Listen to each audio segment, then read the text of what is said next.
Buenos días. En el segmento de la mañana nos toca hablar de abordaje integral del paciente con hemoglobinuria paroxística nocturna. Primero que todo, mi nombre es Gustavo Guerrero, soy nefrólogo pediatra, acá radicado en la ciudad de Cartagena. Darle las gracias principalmente al comité organizador, en cabeza de la doctora Marta Carrascal, y para mí también es un placer compartir escenario con el doctor Ángel Castro. ¿Cómo estás, Ángel? Hola Gustavo, ¿cómo estás? Buenos días a todos. Yo soy Ángel Castro Daje, soy pediatra, oncohematólogo pediatra, también radicado acá en la ciudad de Cartagena y de antemano agradecer a todo el comité organizador por esta invitación y por este espacio para poder compartir con ustedes.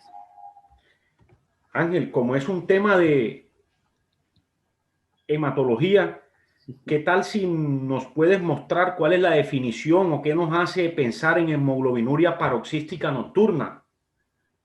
Ok. Bueno, la hemoglobinuria paroxística nocturna, Gustavo, realmente es una enfermedad rara y que está caracterizada básicamente por un desorden clonal.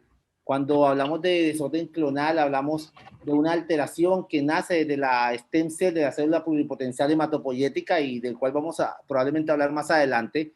Pero lo interesante de la hemoglobinuria paroxística nocturna es que tiene un espectro de manifestaciones clínicas muy amplio y cualquier médico, pues hematólogo, nefrólogo, intensivista, tiene la posibilidad de pensar en esta patología, sobre todo cuando está ante pacientes con citopenias inexplicadas, trombosis, que no siempre son inusuales, y ante un paciente que tenga una anemia hemolítica no inmune.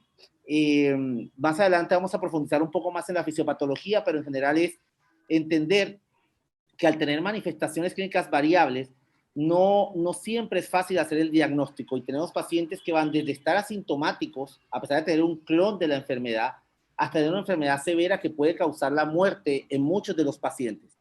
Y también es bien importante, y lo vamos a ver en un tópico del cual les voy a hablar más adelante, y es que es una enfermedad que puede ser progresiva y que no se estanca con muchas enfermedades en un diagnóstico y un momento puntual del diagnóstico, sino en el seguimiento de la misma, a ver si se reduce o se aumenta.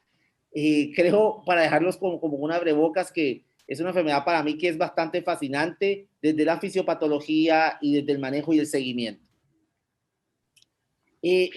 Gustavo, no sé si creo que es importante también pensar en que hay algunos pacientes o algunos factores de riesgo para que los pacientes tengan hemoglobinuria paroxística nocturna. Y aquí, en esta diapositiva, me perdonarán que está un poco cargada, pero lo interesante es que se hizo citometrías de flujo para hacer el diagnóstico de hemoglobinuria paroxística nocturna en un grupo muy grande de pacientes, 3.938 pacientes, en 24 laboratorios distintos entre varios países, España y un laboratorio de referencia en Brasil, y vemos que un grupo importante de esos pacientes, 563, que corresponden al 14%, tenían detección de algún clon de hemoglobinuria paroxística nocturna.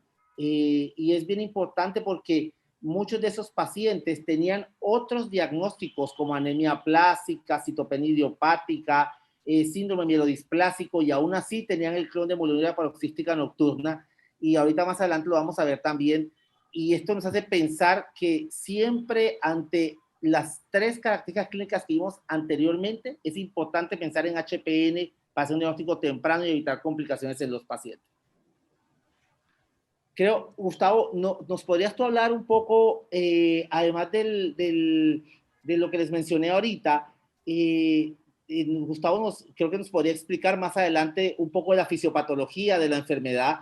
Y antes de pasar a eso y que Gustavo nos hable de este tópico importante, es que ustedes entiendan que el grado del clon de la enfermedad que Gustavo nos va a mostrar se correlaciona con el grado de hemólisis del paciente. A menor tamaño del clon, menor hemólisis, mayor vida de los eritrocitos, y a mayor tamaño del clon, menor vida de los eritrocitos y mayor hemólisis. Pero además, entre más grande sea el clon, más grande va a ser la actividad del complemento que va a terminar produciendo más complicaciones de la enfermedad. Tener otra perspectiva del tamaño del clon y las manifestaciones clínicas, creo que ahora sí, Gustavo, nos puedes explicar un poco de la fisiopatología para poder entender más adelante ¿qué es lo que vamos a hacer con estos pacientes? Claro, Ángel. Existen mutaciones adquiridas en un gen que se llama PICA, que es glucosilfosfatidol inositol, y la A significa una proteína de anclaje, que nosotros lo vemos aquí, que codifican para el glucosilfosfatidil inositol. Y esta molécula que tenemos acá es una molécula que se encarga de inhibir el complemento.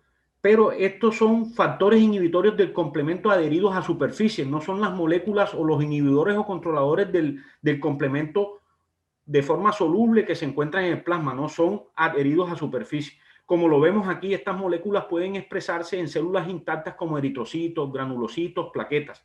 Cuando existe esta mutación adquirida en este gen PIC, lo que vemos es células deficientes de esta proteína de anclaje, que en este caso sería la CD55 y CD59. Al existir una deficiencia de estas proteínas controladoras del complemento, va a existir una activación crónica incontrolada del complemento, llevando a una hemólisis en los eritrocitos, a una activación tanto en las plaquetas como en los granulocitos, llevando a unas causas bien distintas como hemólisis, disminución del óxido nítrico, trombosis, daño orgánico y específico.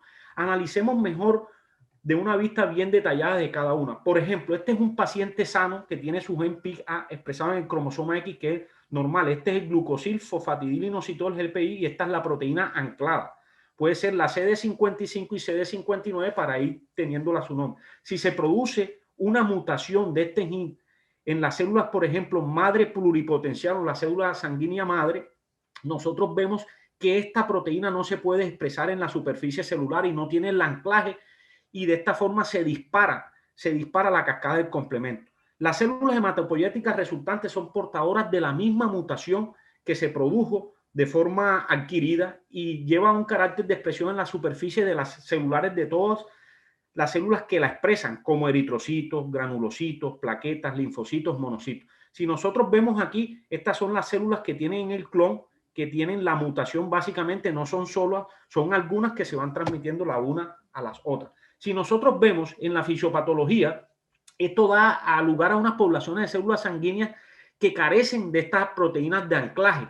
Nosotros vemos que se habla de dos hits, un primer paso donde se produce la mutación que se presenta en la célula madre hematopoyética con deficiencia, y posteriormente se necesita también un segundo paso, un segundo hit, que sería que escapan al control del sistema inmune y ellas llevan a una expansión clonal hacia las demás células como eritrocitos, plaquetas, monocitos, granulocitos y linfocitos. Esto es muy importante que lo tengamos en cuenta, porque más adelante, Ángel, cuando nos hablemos de los diagnósticos y esto, es importante saber la expresión del clon, como lo dijiste anteriormente. Entonces, estas son las dos moléculas, las dos proteínas que controlan en complemento de una forma inhibitoria, que uno es el factor acelerador de retraso, o la llamamos CD55, que lo que hace es inhibir la C3 convertasa en la parte proximal del complemento, y la otra es la CD59, o el inhibidor de membrana reactivo a la lisis, que ya actúa más que todo en la parte ya distal del complemento a nivel de la C5 convertasa. La ausencia de estas dos proteínas reguladoras del complemento, que están activadas por el glucosilfosfatidil, genera un aumento de la sensibilidad al complemento. Es decir, pierden el control para que el complemento actúe sobre estas distintas células que presentan el clon, sean eritrocitos, leucocitos o plaquetas. Como podemos ver aquí, las distintas vías de activación del complemento, pero analicemos la vía amplificadora, la C3 convertasa. ¿Qué es lo que hace la CD555, el DAF? Inhibe que se amplifique el complemento.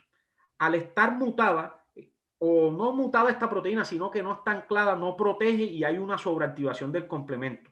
Y la CD59 ya sí básicamente inhibe que el C5 comience a agregarse los otros factores del complemento como C6, C7, C8, C9, y se forma el complejo de ataque de membrana. Al estar no anclada esta proteína, ¿qué hace? Se disparan estos mecanismos, llevando a unas consecuencias como anafilaxia, inflamación y trombosis con respecto al C1,5A, que es una anafilotoxina.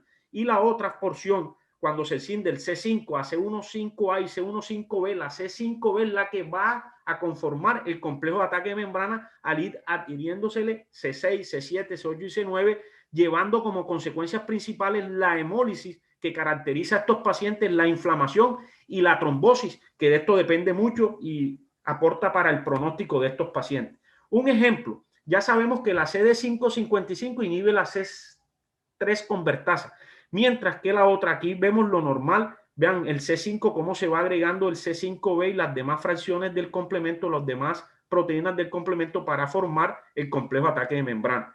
¿Qué es lo que hace la CD559? Hombre, opone a que se forme el complejo ataque de membrana. Eso para favorecer la lisis de estas células, sean eritrocitos, sean plaquetas, sean leucocitos. Entonces, de esa forma, si analizamos que el complejo ataque de membrana y también la parte que forma la anafilotoxina van a tener unas repercusiones en cada línea celular, por lo menos en los eritrocitos, hemólisis, con reducción del óxido nítrico y vasoconstricción.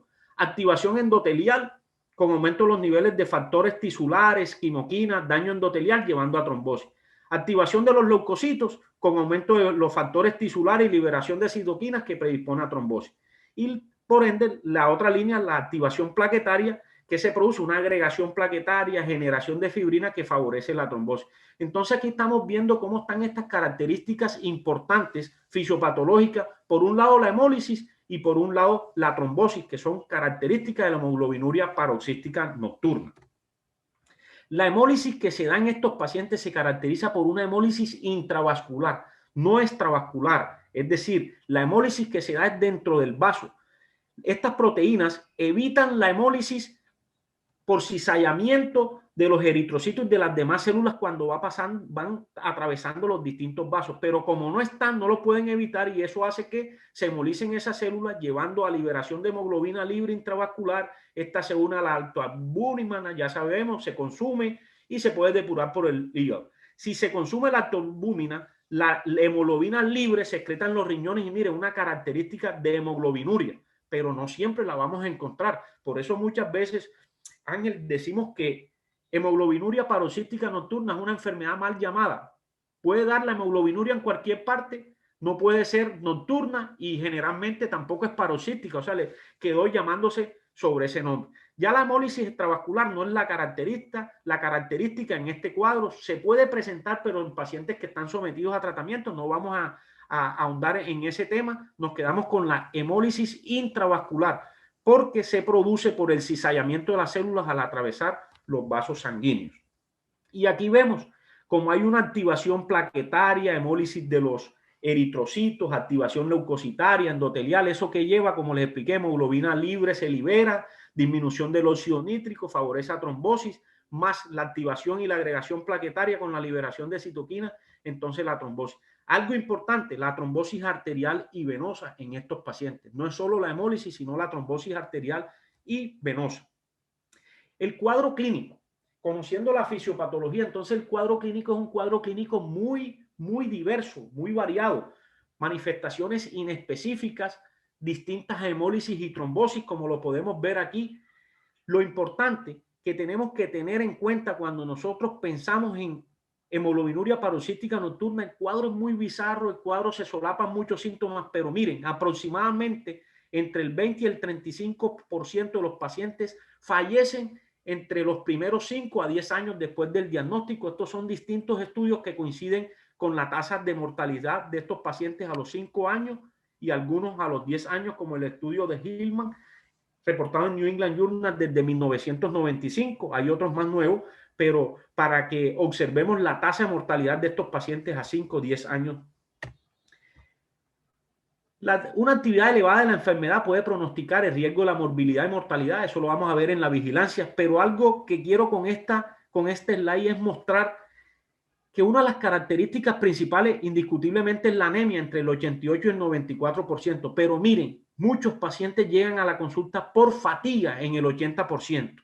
Ya posteriormente hay otros síntomas como disfagia, disnea, estos pacientes pueden hacer hipertensión arterial entre las complicaciones, dolor abdominal en un 44%, disfunción eréctil, disminución del óxido nítrico y hemoglobinuria en el 62%. Pero miren, antes de la hemoglobinuria tenemos anemia y fatiga.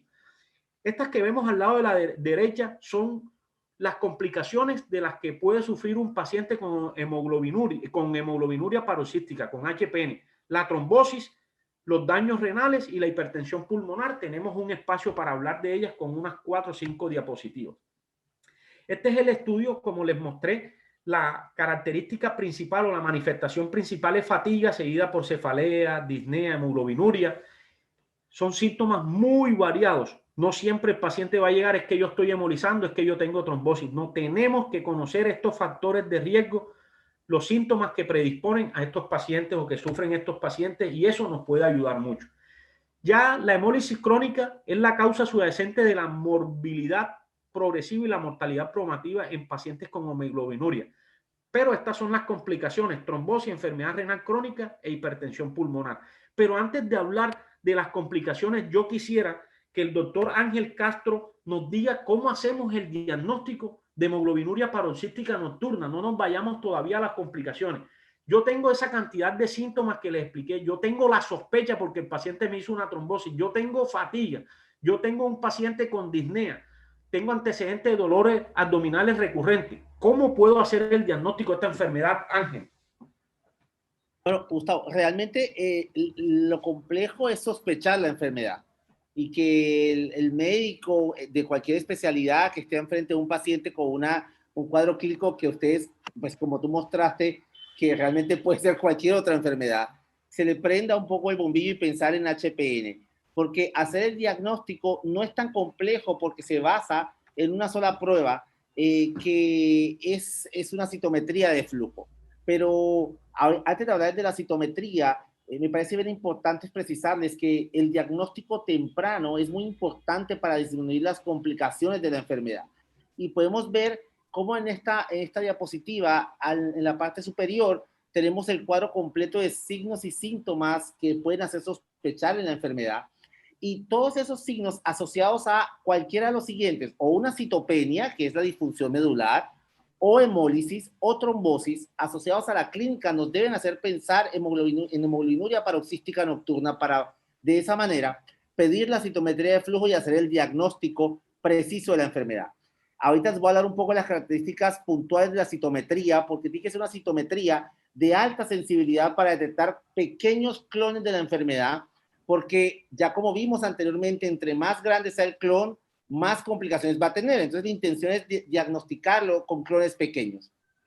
Y es importante dentro de los diagnósticos diferenciales, esta diapositiva a mí me gusta mucho porque vemos pacientes en este gráfico de círculos que un paciente puede, donde vemos HPN, que es la enfermedad que nos atañe ahorita, vemos que se puede solapar con la anemia plástica de origen inmune o idiopática que llamamos los hematólogos, o con el síndrome mielodisplásico, que aunque es un poco más frecuente en adultos, también lo vemos en los niños. Pero la mielodisplasia puede progresar a una leucemia mieloide aguda, siendo una enfermedad mucho más agresiva. Y dentro del grupo de las anemias aplásicas tenemos el grupo de las aplasias constitucionales, como la disqueratosis congénita o el síndrome de Diamond-Schwarzman, que pueden confundirse con una aplasia medular y nos tienen que hacer pensar dentro de los diagnósticos diferenciales en una HPN. Entonces, como ustedes ven, es un poco más complejo no encasillarse en una sola patología. Si el hematólogo dice que es HPN, y ahorita lo vamos a ver, es mandatorio descartar, perdón, si dice que es anemia plástica, es mandatorio descartar un HPN. ¿Y por qué? Porque pueden coexistir las enfermedades. Ya lo vimos en el gráfico anterior donde se pueden solapar los diagnósticos. Y se ha demostrado que cerca del 40 al 50% de los pacientes con aplasia medular pueden tener clones positivos para HPN. Y más del 20% de estos pacientes tienen un clon grande que se define como más de 1%.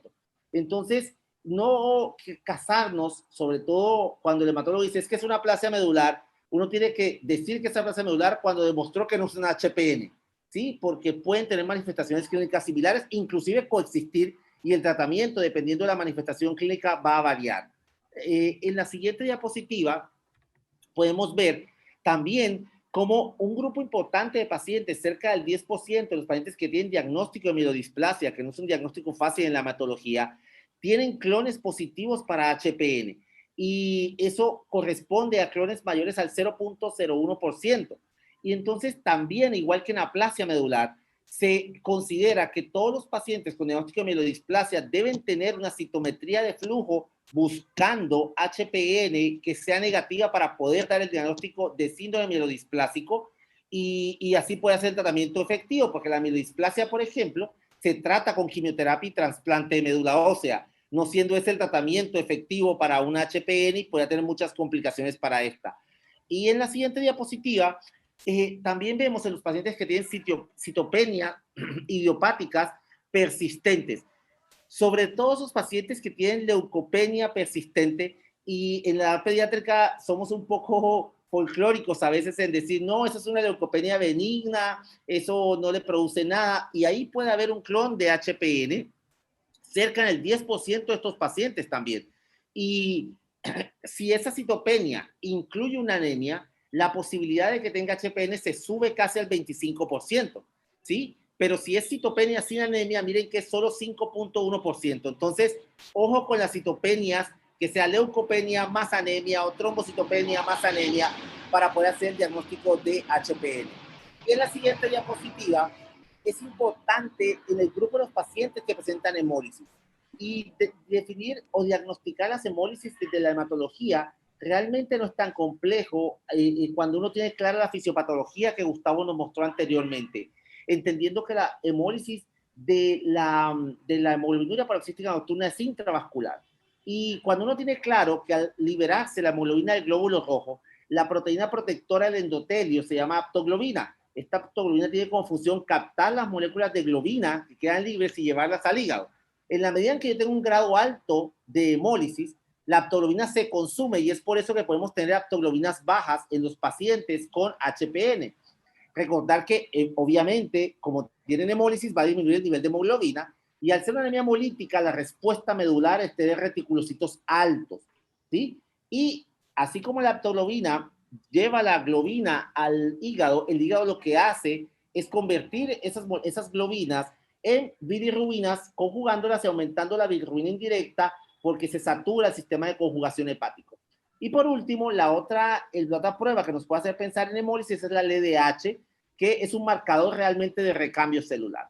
Entonces, en este algoritmo que vemos aquí, cada vez que diagnostiquemos hemólisis en los pacientes, que normalmente es una anemia normocítica o macrocítica, nuestra siguiente pregunta ante una hemólisis es, ¿tiene una prueba de Coombs?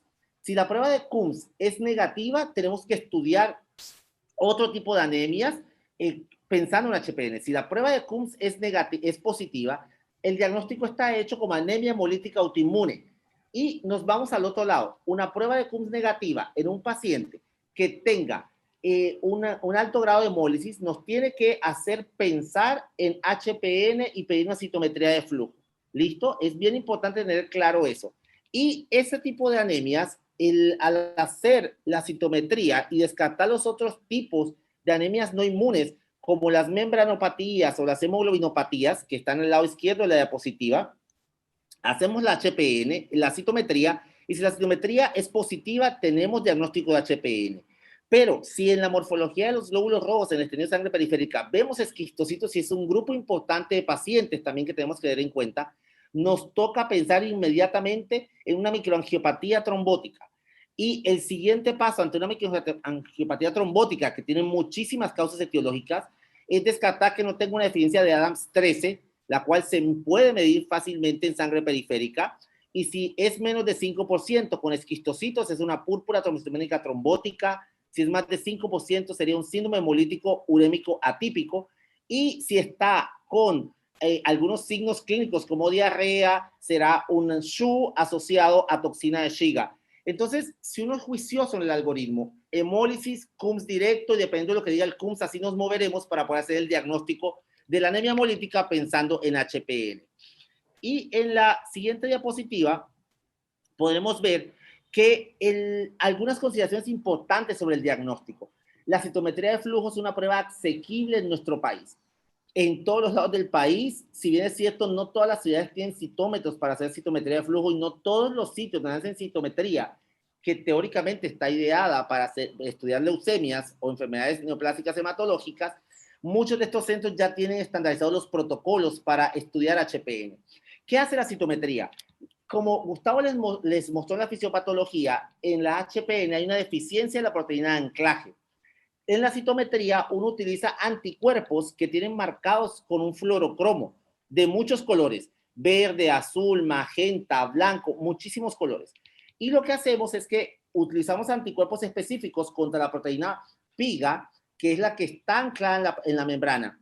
Si yo tengo hipotonía piga, mi anticuerpo se va a unir ahí y al haber unión del antígeno, que en este caso es la proteína, con el anticuerpo, eso activa el fluorocromo y el citómetro, utilizando un láser, hace que esos citocromos brillen mucho más y uno puede decir que es positivo para tener la proteína. Y así se ve como se vemos en la pantalla de simulada del computador debajo, es como se ve una citometría de flujo.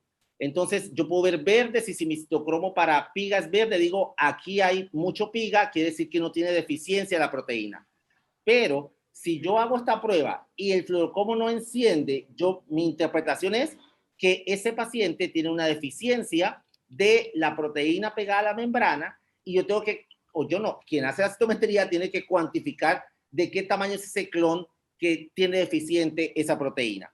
Y en la siguiente diapositiva veremos de manera importante que estos clones, como Gustavo les mostró, son de la célula stem cell pluripotencial. Quiere decir que en general está en toda la línea mieloide y en algunos casos en la línea linfoide, y por eso toca estudiarlos en distintos grupos celulares. No podemos quedarnos solo con los eritrocitos, porque si mi clon, en la evolución clonal de las células hematopoyéticas, no necesariamente tiene que nacer en la stem cell pluripotencial total. Pueden nacer en una stem cell nada más de la línea mieloide pura o de la línea eritrocitoide pura. Entonces yo tengo que estudiar los granulocitos y tengo que estudiar los eritrocitos buscando la deficiencia de la proteína. Y es bien importante que cada vez que ustedes piden una citometría de HPN, le reporten los dos grupos celulares para saber si de verdad es deficiente o no de la proteína. En la siguiente diapositiva podemos ver que entonces, para analizar la citometría de flujo, tiene que ser en sangre periférica. No necesitan una médula ósea porque lo vamos a estudiar en células sanguíneas maduras, como granulocitos, monocitos y eritrocitos. Que recuerden que tiene que ser una citometría de flujo de alta sensibilidad que pueda detectar clones mayores al 0.01%. Las muestras se toman en tubos de DTA, que son los tubos que utilizamos para tomar hemogramas normalmente, y debe procesarse rápidamente. Para las ciudades como la nuestra, por ejemplo, que no cuenta con un citómetro dentro de la ciudad, podemos tomar la muestra y se envía a Bogotá y en 24 horas la muestra está allá y puede ser procesada. Como les mencioné ahorita, evaluar leucocitos y eritrocitos es bien importante y siempre solicitar, no les pueden reportar que es positiva la prueba. Tienen que decirles cuál es el tamaño del clon en cada una de las células celulares. Y, ojo, es positiva mayor a 0.01% para poder decir que hay un clon de HPN y empezar a evaluar ese clon. Y en la siguiente diapositiva, para terminar de hablar, es un poco del diagnóstico. Es como verían ustedes reportada una citometría de flujo de HPN. Entonces, como pueden ver aquí, ven los distintos tipos celulares acá a la derecha del cuadro y vemos que tenemos eritrocitos, tenemos monocitos y tenemos granulocitos. Y en cada uno de ellos nos tienen que reportar el porcentaje del clon que se define o se interprete o se encuentre. ¿Listo? No nos podemos quedar con una sola línea celular, porque eso nos haría hacer descartar un diagnóstico de manera errónea. Y siempre es importante que el equipo que hace la citometría de flujo corrobore el resultado del clon con dos fluorocromos biomarcados distintos para poder corroborar que efectivamente hay una deficiencia de la proteína. ¿Listo? Y entonces, ya como ven ahorita, el diagnóstico no es complejo. Es solicitar la citometría, tienen que especificar citometría de flujo para HPN y de esa manera ya se va a poder hacer el diagnóstico, ya saben que es positiva el clon por encima de 0.01% y entender que tiene que ser en eritrocitos, granulocitos y monocitos para dar fiabilidad a la prueba. Listo. Creo que con esto nos queda de manera sencilla, Gustavo, claro cómo hacer el diagnóstico de la enfermedad. Una vez hecho el diagnóstico, desafortunadamente la mayoría de los pacientes de HPN se diagnostican en una complicación de la enfermedad, que no es el deber ser. Entonces, creo que es importante que todos conozcamos cuáles son esas complicaciones y que nos cuentes, ojalá no diagnosticar el paciente de una complicación, qué es lo que podemos ver. Sí, Ángel, yo creo que cuando haces el diagnóstico con citometría de flujo, pasan meses y hasta años. Pero ¿cuándo hacemos el diagnóstico? Cuando llegan a estas complicaciones. ¿Cuáles son? Trombosis, las enfermedades renales y la hipertensión pulmonar. En trombosis, importante recalcar que después del primer episodio de trombosis, los pacientes con HPN presentan un mayor riesgo de presentar trombosis de forma recurrente y la mortalidad aumenta entre 5 a 10 veces. Se ha observado trombosis en pacientes con HPN a pesar del uso de anticoagulantes, es decir, el tratamiento no es el anticoagulante solamente. Los tromboembolismos son responsables son la principal causa de muerte de los pacientes con HPN. La muerte por tromboembolismo se da entre 40 al 67%. Aquí podemos ver de pronto una angiografía de resonancia magnética donde hay una trombosis del seno longitudinal superior y miren las colaterales. O sea, nosotros no podemos llegar a que el paciente tenga una complicación. Ya el doctor Castro nos lo dijo, esas manifestaciones inespecíficas acompañadas de una posible anemia plástica, citopenia, demólisis o trombosis, nosotros tenemos que sospechar hemoglobinuria paroxística nocturna. Nosotros no podemos llegar a que nos llegue un paciente con una trombosis cerebral. Anteriormente nos enseñaban, o los que de pronto habíamos leído hemoglobinuria paroxística nocturna unos 3, 4 años atrás, nos decían son trombos en sitios atípicos. No, hoy en día se sabe que puede aparecer en cualquier lugar, en cualquier localización y se presenta en múltiples partes. Se presenta en cualquier localización. Nosotros podemos ver aquí, miren, trombosis venosa profunda. Antes nos decían venas mesentéricas, esplénicas o cerebrales. Bueno, van en un segundo lugar, hepática, hipertensión pulmonar, yugular interna, tromboembolismos superficiales y arteriales cerebrovasculares o anginas inestables. Entonces pueden ser trombosis, ya hoy en día se sabe que venosas y arteriales nos hacen pensar en tromboembolismo en HPN. Aquí vemos para mostrar un Buchari entre el 7.5% de los pacientes y el 17% se manifiestan como si fuera un Buchari seguido ya de trombosis en las venas cerebrales y otras trombosis en sitios inusuales.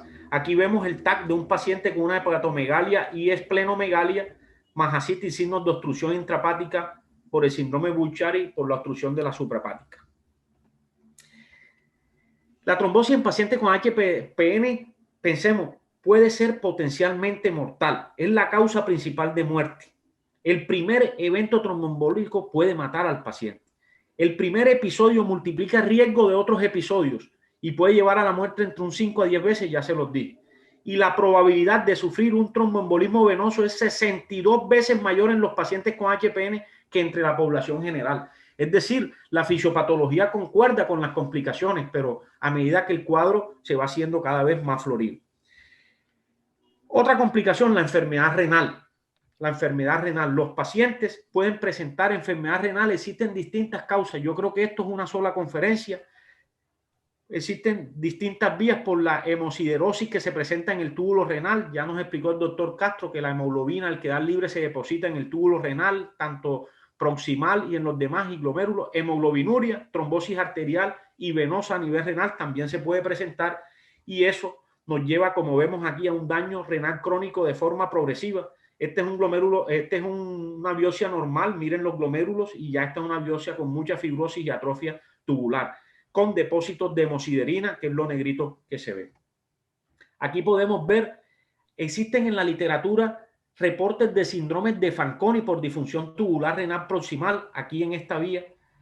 Depósitos de hemosiderina llevan a eso, daños glomerulares con albuminuria, proteinuria, hemoglobinuria, pero no todos los pacientes. O sea, como les dije, HPN es un nombre que se le dio y ha quedado utilizándose. Y si hacemos laboratorios podemos encontrar hemosiderudinuria, hemoglobinuria, albuminuria, proteinuria. Todo se debe por la inflamación tubulointersticial que produce la hemosiderosis, la necrosis tubular aguda, llevando a una insuficiencia renal crónica. Y miren estos datos importantes. Estos son unos controles sanos que vemos y los comparamos con pacientes que no tenían disfunción renal. No hubo diferencia significativa. Pero miren los pacientes con disfunción renal, la diferencia que existe y eso aumenta la mortalidad entre un 8 a un 18% de los pacientes mueren por causa de daño renal. Aquí vemos que el 64% de los pacientes con diagnóstico, que se le hace diagnóstico de hemoglobinuria paroxística nocturna, tienen algún grado de enfermedad renal crónica entre 1 y 5, pero el 21% presentan ya una insuficiencia renal, es decir, un grado avanzado en los estadios de 3 en adelante, como nos lo muestra este estudio. Este es un estudio de 195 pacientes. Y miren la importancia, el 64%, más de la mitad de los pacientes, casi las 2/3 partes, pueden mostrar disfunción renal. Entonces, son factores, son complicaciones de estos pacientes, pero lo triste del caso es que hacemos el diagnóstico de la HPN cuando nos llegan este tipo de complicaciones. Y la última complicación que le quería hablar es la hipertensión pulmonar. Estos pacientes, el 50% de los pacientes presentan signos de hipertensión pulmonar y el 60% de estos pacientes con HPN muestran indicios que sugieren trombosis pulmonar subclínica. Miren este estudio, que es una resonancia magnética, las zonas un poquito más oscurecidas donde no llega, donde hay una interrupción de la perfusión, no llega el medio de contraste, y nosotros vemos que 6 pacientes de 10, es decir, el 60%, tenían estos problemas de perfusión pulmonar y los pacientes no habían referido signos clínicos de trombosis en sus antecedentes patológicos. Entonces, miren que esto es una enfermedad multisistémica que va afectando los distintos órganos, siendo principalmente la parte sanguínea, renal y la pulmonar. Ángel, ya conociendo el diagnóstico de estos pacientes, doctor Castro, y conociendo las complicaciones, ¿cómo podemos hacer una vigilancia clínica de la HPN? Ok, evidentemente una vez hacemos el diagnóstico del HPN, como entendimos que es un desorden clonal progresivo y que ojalá los pacientes se diagnostiquen sin una complicación severa y un daño de órgano blanco, toca ver cuál es la actividad de la enfermedad. Y como tú lo explicaste muy bien en la fisiopatología, todo nace de la hemólisis crónica que tienen estos pacientes. Entonces es la LDH el marcador que más se ha estudiado y tener una LDH elevada, más de 1.5 veces el valor normal reportado por cada laboratorio, aumenta el riesgo y uno habla de que la enfermedad está activa. Entonces, una LDH alta, más uno de los siguientes signos o síntomas clínicos relacionados como anemia, una trombosis, disfagia, disfunción eréctil, fatiga, todos esos signos clínicos que tú dijiste al principio del diagnóstico, nos tienen que hacer pensar que la enfermedad está activa y nos toca buscar una forma de controlarla de manera terapéutica. Es por eso que la LDH se asocia con mortalidad en la HPN. Y podemos ver aquí en esta curva de sobrevida, miren que está a 30 años desde el diagnóstico del paciente. Los pacientes que tienen HPN con LDH mayores a 1.5 veces tienen una mortalidad significativamente mayor, o sea, una sobrevida mucho menor, cercana al 60%, comparado con los mismos pacientes con diagnóstico de HPN, pero con LDH menores a 1.5, los cuales tienen una sobrevida cercana al 85%. Entonces, la LDH, que es una prueba estandarizada en casi todos los laboratorios que podemos tener disponibles, no es compleja para poder hacer el seguimiento de los pacientes. Y podemos ver en la siguiente diapositiva, además, cómo esa LDH más uno de los síntomas aumenta el riesgo de complicaciones por la enfermedad. Entonces, en el seguimiento de estos pacientes de manera mensual o bimensual, debemos estar viendo la LDH a ver cómo se comporta y además ver la evaluación clínica. No es simplemente ver el laboratorio, porque puedo tener una LDH negativa y algún síntoma clínico que nos haga pensar que está entrando en actividad. Entonces vemos signos de hemólisis elevada, y ya los vimos al principio, los reticulocitos, la aptoglobina, la hemoglobinuria, la anemia, o que tenga signos de trombosis, que puede ser por clínica o por laboratorio, sobre todo el dímero D, que es el marcador más fidedigno para ver una trombosis activa, o signos de función renal deficiente, como disminución de la tasa de filtración, aumento de la creatinina, que ya son, digamos, elementos tardíos de la enfermedad, y los síntomas, y estos son bien importantes, que afectan la calidad de vida del paciente, y estos tenemos que preguntarlos en las consultas. Fatiga, disfunción eréctil, disnea, cefalea, y cansancio fácil, por ejemplo, y lo que debemos vigilar de manera rutinaria en la enfermedad es buscar la LDH y de manera, dependiendo del tamaño del clon, cada 3 meses, cada 6 meses o cada año, tomar una citometría de flujo nueva para poder ver si el clon está creciendo o está en mantenimiento, y eso puede estar asociado a las complicaciones y a las manifestaciones clínicas de la enfermedad. Y es por eso que estos pacientes es entender que si bien es cierto que las manifestaciones clínicas son relacionadas con el tamaño del clon, la trombosis, que como tú lo mostraste, Gustavo, es de las complicaciones más fatales y las que más mortalidad tiene, no tiene una relación directa con el tamaño del clon. Podemos tener clones pequeños, menores al 20%, por ejemplo, y esos pacientes pueden presentar eventos trombóticos en una proporción similar a los que tienen clones mucho más altos. Y la razón es porque la hemólisis se comporta de manera distinta, porque el endotelio de todos los pacientes tiene afectaciones diferentes. No es lo mismo un niño con un endotelio sano a un adulto con un endotelio sano, y ahí el tamaño del clon no importa. Lo que importa es el grado de hemólisis que puede producir en un endotelio disfuncional mayor complicaciones. Y miren aquí, cuando asociamos LDH con signos y síntomas diferentes, miren el riesgo de sufrir un evento trombótico. Entonces tenemos, por ejemplo, LDH sola, la probabilidad de un evento trombótico es 7. Pero si tenemos, por ejemplo, LDH alta con dolor torácico o dolor abdominal, podemos tener un riesgo casi hasta 20 veces mayor de tener un evento trombótico comparado con los otros pacientes. Entonces, mucho cuidado con la LDH asociada a los signos clínicos y a los síntomas clínicos. Y esta es una diapositiva que me parece bien interesante porque como la anemia plástica es como la enfermedad con la que más se asocia o pueden estar concomitante con la HPN, vemos cómo los pacientes que tienen una prueba de HPN positiva, el diagnóstico de la anemia plástica, debe evaluarse el clon cada 3 meses durante 2 años para ver el crecimiento del clon. Y de esa manera poder dar un diagnóstico específico para la HPN, sea que se manifieste como aplasia o como hemólisis. Y si la prueba es negativa al diagnóstico, toca hacerla cada 6 meses durante 2 años, porque ese paciente en un ambiente de aplasia medular, que es un ambiente hostil en la médula ósea, pueden desarrollar un clon nuevo de HPN y tener manifestaciones de la enfermedad. Y en la siguiente diapositiva podemos ver que los pacientes que tienen HPN deberían tener control cada 3 meses en principio si tienen un clon detectable positivo mayor a 0.1%. Y en la medida en que vamos haciendo la evolución de la enfermedad, si el tamaño del clon es estable durante 2 años, uno puede ampliar la frecuencia de monitorización del clon a 6 meses o 12 meses, dependiendo del tamaño del clon.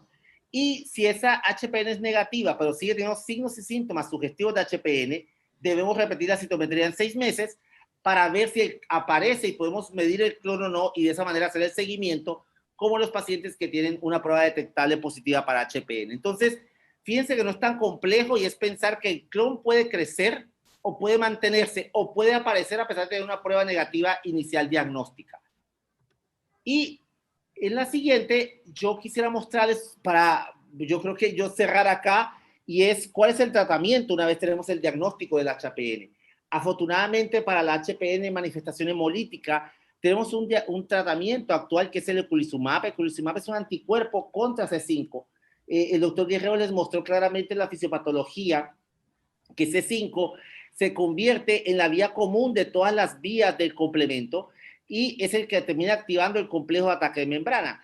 Eculizumab tiene una afinidad directa sobre C5, bloqueando y evitando la excisión de C5, C5A y C5B. Al no haber C5B, no se pueden anclar las otras proteínas como C6, C7, C8 y C9, y al no anclar esas proteínas, no se puede producir el complejo de ataque de membrana, y de esa manera evitamos directamente la hemólisis, y evitamos las complicaciones de la enfermedad. No es que desaparezca el clon, es que evitamos las complicaciones directas de la hemólisis sobre el órgano blanco. Entonces, hay tratamiento para la enfermedad, hay posibilidad de diagnosticarla, y creo que un tópico importante para terminar, Gustavo, sería que nos contaras, porque pareciera que fuera solo de hematología o de nefrología, pero ¿cómo podemos abordarlo de manera multidisciplinaria pensando en la HPN como una enfermedad multisistémica? Sí, Ángel, estas 2 diapositivas que vienen a continuación es lo que nosotros queremos que el auditorio se lleve a casa. No vamos a sacar unas conclusiones porque serían muchas conclusiones. Hemos hecho un recorrido por la definición, fisiopatología, diagnósticos diferenciales. Las 2 diapositivas lo que queremos que se lleven a casa. Miren que aquí tenemos unos signos y unos síntomas de HPN que se pueden asociar con otras manifestaciones hematológicas, colocando al paciente en una zona de riesgo. son los pacientes que tienen riesgo, pero miren, esto es muy variado, tanto clínica y paraclínicamente. Esto que le mostramos desde la clínica y los laboratorios nos debe hacer pensar en una identificación temprana de estos pacientes. Nosotros sabemos que el pediatra y el internista debe estar preparado para hacer el diagnóstico de esto. Y se requiere un abordaje terapéutico multidisciplinario, no es solo. Está bien, el pediatra, el internista, el médico de familia, cabecera, lo puede derivar a cualquier especialista, sea neurología, gastroenterología, nefrología, pero enseguida nosotros debemos prenderle el bombillo. Sabemos que estas no son enfermedades frecuentes, pero que si no las conocemos, no las vamos a pensar en el momento ni vamos a hacer el diagnóstico. Apenas tengamos un caso, nosotros pensar una remisión a hematología, listo. Si no sabemos pedir cómo se pide la citometría de flujo, hoy el doctor Ángel le hizo un análisis espectacular de cómo se lee y cómo se solicita. Citometría de flujo para HPN, no una citometría así sola, sin apellido. Y es el hematólogo quien puede hacer el diagnóstico y con un equipo interdisciplinario iniciar un tratamiento de la HPN. ¿Esto qué nos va a ayudar? El objetivo que queremos que se lleven a casa. Este proceso puede durar desde meses a años. Hoy estamos aquí para ver si nosotros los reducimos este tiempo y que nuestros pacientes vuelvan a casa lo más estable posible. Muchas gracias. Muchísimas gracias a todos.